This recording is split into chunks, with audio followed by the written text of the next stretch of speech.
Hi అండి. Welcome to simply bar channel. ఈరోజు recipe వచ్చి గుత్తి కాకరకాయ అండి. కాకరకాయ అంటే ముందుగా నానబెట్టుకోవటం, తర్వాత పిండుకోవటం ఇలాంటివన్నీ ఉంటాయి కదా! ఇలా ఎక్స్ట్రా పని లేకుండా కాకరకాయలో చేదు అనేది తెలియకుండా ఇలా కానీ గుత్తి కాకరకాయను వండితే అద్భుతమైన రుచిగా ఉంటుందండి. సో ఎక్కడ స్కిప్ చేయకుండా ఫుల్ వీడియో వాచ్ చేయండి. ఇంకా రెసిపీలోకి వెళ్ళిపోదాం. ముందుగా స్టవ్ పైకి ఒక ప్యాన్ తీసుకోవాలి. అందులోకి 1 కప్పు వరకు వేరుశనగ పప్పు వేసుకొని బాగా ఫ్రై చేసుకోవాలండి. ఇవన్నీ పొట్టు రెడ్ కలర్ లోకి వచ్చేంత వరకు బాగా ఫ్రై చేసుకోవాలన్నమాట. ఇట్లాగా ఫ్రై చేసుకున్న వేరుశనగ పప్పుని వేరొక ప్లేట్ లోకి తీసుకోవాలి. అదే ప్యాన్ లోకి 3 స్పూన్స్ వరకు పచ్చిశనగపప్పు వేసుకొని వాటిని కూడా దోరగా వేయించుకోవాలి. లైట్ గోల్డెన్ కలర్ లోకి వచ్చేంత వరకు వేయించుకొని పక్కన పెట్టేసుకోవాలన్నమాట. మళ్ళీ అదే ప్యాన్ లోకి 2.5 స్పూన్ వరకు ధనియాలు, 1 స్పూన్ వరకు జీలకర్ర కూడా వేసుకొని దోరగా వేగించుకోవాలన్నమాట. ఇట్లాగా వేగించుకున్న ధనియాలు, జీలకర్ర కూడా పక్కన పెట్టేసుకోవాలన్నమాట. నెక్స్ట్ అదే ప్యాన్ లోకి ఒక 10 వరకు ఎండుమిరపకాయల్ని తీసుకొని ఫ్రై చేసుకోవాలన్నమాట. ఎండుమిరపకాయలు బాగా ఫ్రై అయితే సౌండ్ వస్తుందండి. సో ఆ సౌండ్ వచ్చేంత వరకు ఫ్రై చేసుకోవాలి. తర్వాత వీటిని పక్కన పెట్టేసుకొని ఇవన్నీ బాగా చల్లారి పెట్టుకోవాలి. ఈలోపు మనం కాకరకాయలను బాగా క్లీన్ చేసుకొని పై పొట్టుని రిమూవ్ చేసుకోవాలి. అండ్ మధ్యలోకి నేను చూపిస్తున్నట్టుగా ఘాట్లు పెట్టుకోవాలండి. ఈ ఘాట్లు పెట్టుకున్నప్పుడు చేతులు కాస్త జాగ్రత్తగా ఉంచుకోండి. ఇలాగా మధ్యలోకి కట్ చేసుకొని మరి అంచుల చివరి వరకు కట్ చేసుకోవద్దండి. కాకరకాయలు అనేవి ఓపెన్ అయిపోతాయి అన్నమాట.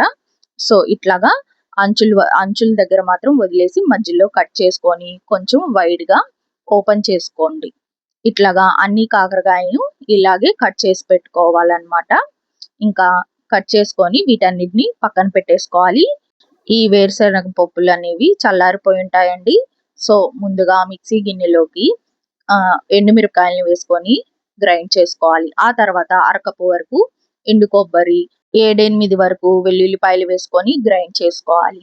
ఎండుమిరపకాయలు, కొబ్బరి, ఈ వెల్లుల్లిపాయలు గ్రైండ్ చేసుకున్న తర్వాత లాస్ట్ లో మనం ఇంకా వేరుశనగ పప్పులు, జీలకర్ర, ధనియాలు ఇవి కూడా వేసుకొని ఉప్పు వేసుకొని కళ్ళుప్పు వేసుకొని బాగా గ్రైండ్ చేసుకోవాలండి. ఇట్లాగా మెత్తగా గ్రైండ్ చేసుకోవాలన్నమాట ఈ వేరుశనగ పప్పు కారాన్ని.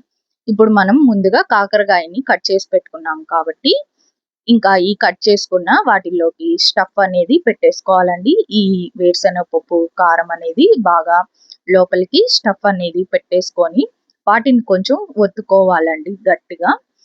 క్లోజ్ చేసినట్టు ఒత్తుకుంటే మనకి త్వరగా ఈ కాకరకాయ అనేది ఆయిల్లో ఓపెన్ అవ్వకుండా ఉంటుందన్నమాట. సో అందుకని ఇలాగా ఒక్కొక్క దానికి వేరుశనగ పప్పు కారం అనేది పెట్టేసుకొని అన్ని పక్కన పెట్టేసుకోవాలండి. తర్వాత ఇంకా మనం స్టవ్ పైకి ప్యాన్ తీసుకొని దాంట్లోకి కావలసినంత ఆయిల్ వేసుకోవాలండి. ఆయిల్ అయితే కొంచెం ఎక్కువగానే పడుతుందన్నమాట.